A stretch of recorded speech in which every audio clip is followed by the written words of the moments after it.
अरे सरला कहाँ हो भाई? पूरी कॉलोनी को जिम ज्वाइन करा के खुद मंडली छोड़कर भाग खड़ी हुई क्या?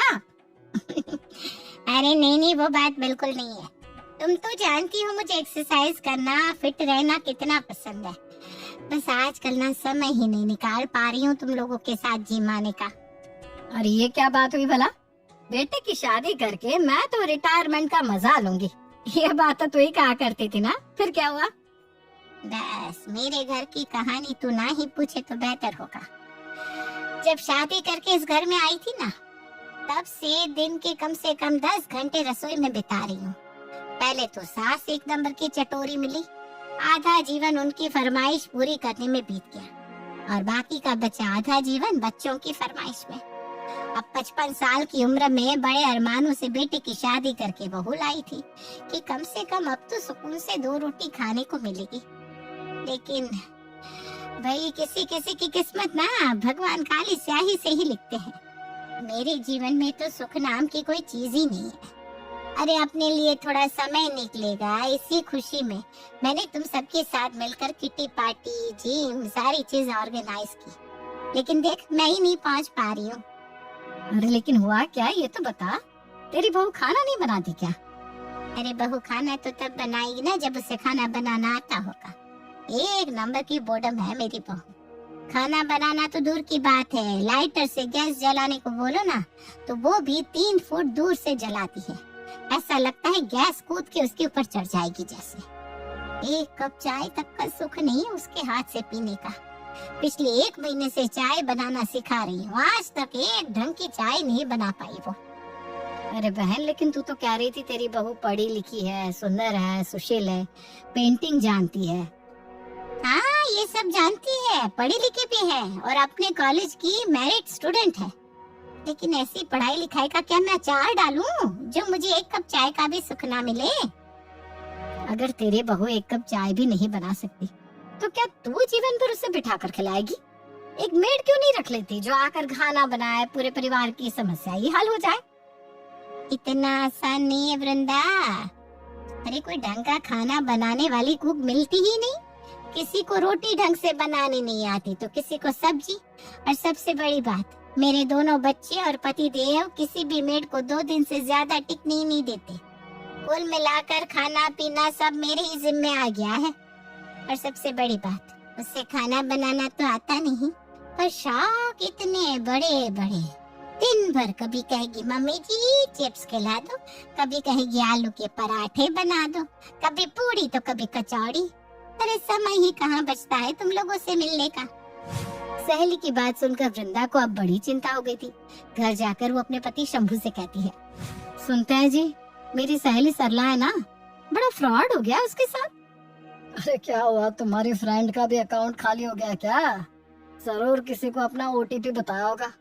अरे नहीं, वो वाला फ्रॉड नहीं। अरे बेटे की शादी करके बहू लाई थी बेचारी, कितनी खुश थी। अरे उसी ने तो जिद करके हम सबको जिम ज्वाइन करवाया कि अब बहुत जी लिए परिवार के लिए, अब खुद के लिए जिएंगे। जिम ज्वाइन करेंगे, मॉर्निंग वॉक करेंगे, किटी करेंगे। लेकिन वो बेचारी तो बड़ी बुरी फंस गई। उसकी बहू है ना, उसे 1 कप पानी भी गर्म करना नहीं आता। घर संभालना तो बहुत दूर की बात है। वो बेचारी पहले 4 लोगों का खाना बनाती थी, अब 5 का बना रही है।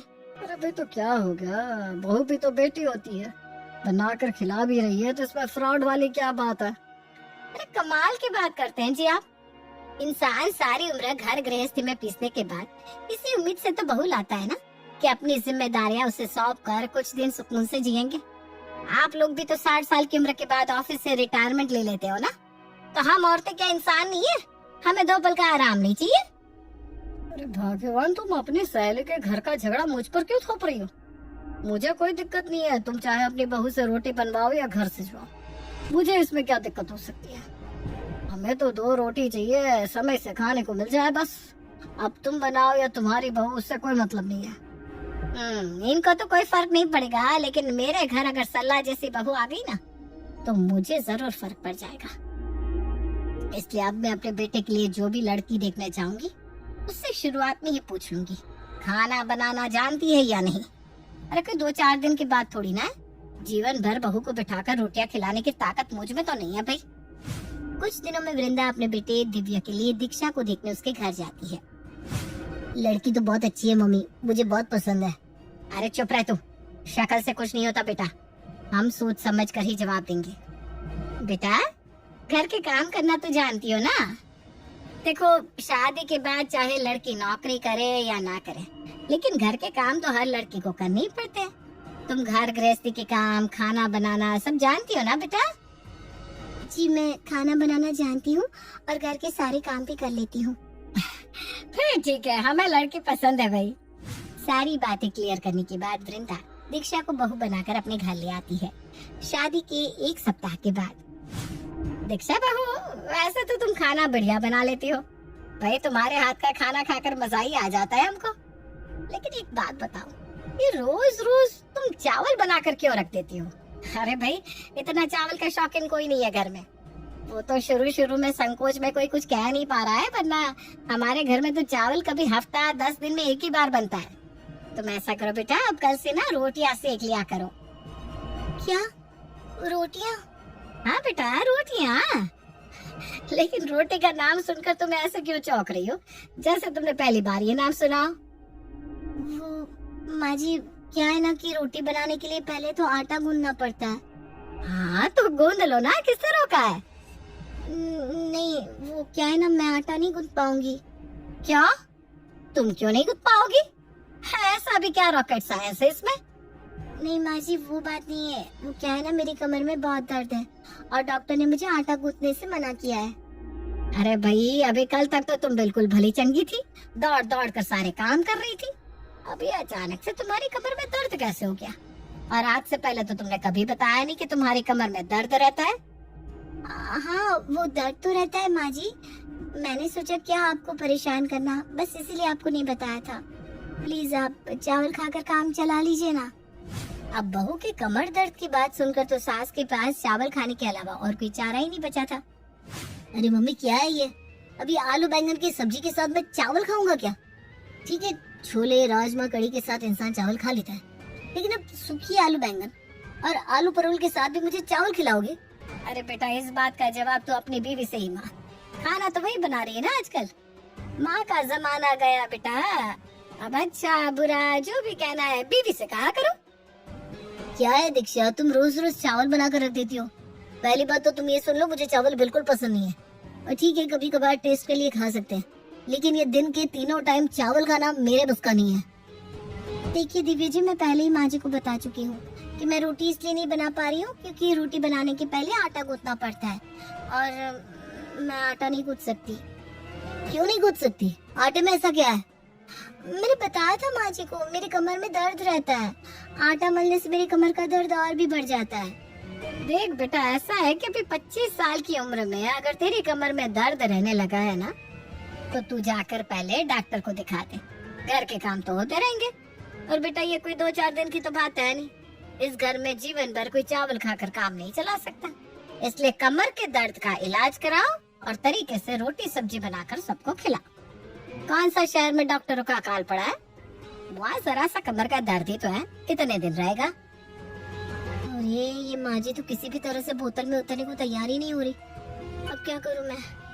लग रहा है ये कमर दर्द का बहाना ज्यादा दिन नहीं चलने वाला। ऐसा करती हूँ कुछ और बहाना बना देती हूँ। अगले दिन माँ जी मैंने डॉक्टर को दिखा दिया और डॉक्टर ने कहा चिंता की कोई बात नहीं है, 10-15 दिन दवाई खाकर मैं बिल्कुल ठीक हो जाऊंगी।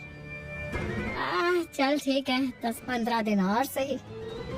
फिलहाल तो 10-15 दिन के लिए ये मुसीबत टल गई, लेकिन ये खतरा इतनी आसानी से मेरा पीछा नहीं छोड़ने वाला। जल्दी से कुछ और उपाय सोचना पड़ेगा।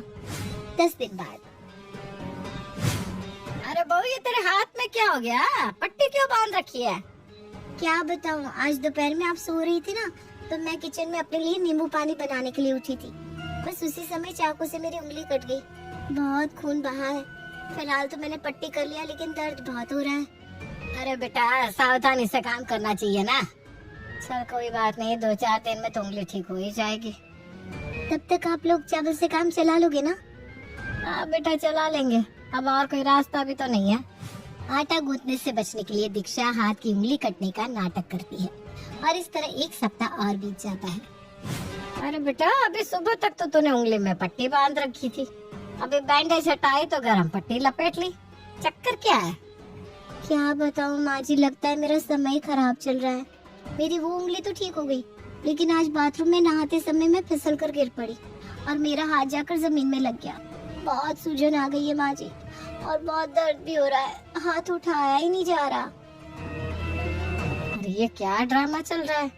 जब से मैंने बहू को रोटियां बनाने के लिए कहा है, रोज कुछ ना कुछ इसको हो ही रहा है। नहीं, ऐसा तो नहीं कि रोटी बनाने से बचने के लिए ये सारा नाटक चल रहा है। अगले दिन, देख बहू, जिस दिन से मैंने तुझे चावल की जगह रोटियां बनाने के लिए कहा है ना, तब से रोज तेरे हाथ में कुछ न कुछ हो जाता है। इतनी भी मूर्ख नहीं हूँ जितना तू मुझे समझ रही है। चुपचाप अपना सच स्वीकार कर ले, वरना मैं तुझे लेकर कल सीधा हॉस्पिटल जाने वाली हूँ, और वहाँ डॉक्टर सारा दूध का दूध पानी का पानी कर देगा। हॉस्पिटल जाने की क्या जरूरत है? मैं बताती हूँ ना आपको, सच्ची बात ये है कि मुझे आटा मलना नहीं आता, और मुझे ना इस काम से सख्त नफरत भी है। इसलिए आटा मलने से बचने के लिए मैं रोज चावल बना देती हूँ। और काम चोरी की भी हद होती है भाई। खाना तू बना रही है तो आटा मलने के लिए क्या ऊपर से फरिश्ते उतर के आएंगे? अब ड्रामेबाजी बंद कर और कल से चुपचाप आटा लगाकर रोटियां बना लेना। मैंने कहा ना माँ जी, मैं रोटियां तभी बनाऊंगी जब आटा गूंद कर कोई मुझे देगा, वरना रोटी खाने का सपना तो अब भूल ही चाहिए।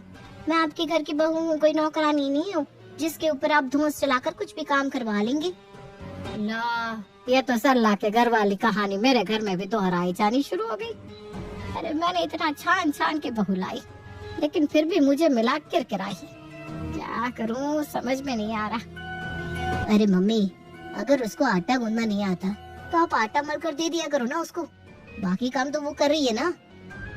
अरे तेरी जवान बीवी आटा नहीं गूंद सकती, और तू नालायक यहाँ अपनी बूढ़ी माँ पर हुक्म चला रहा है। शर्म नाम की तो चीज ही नहीं है।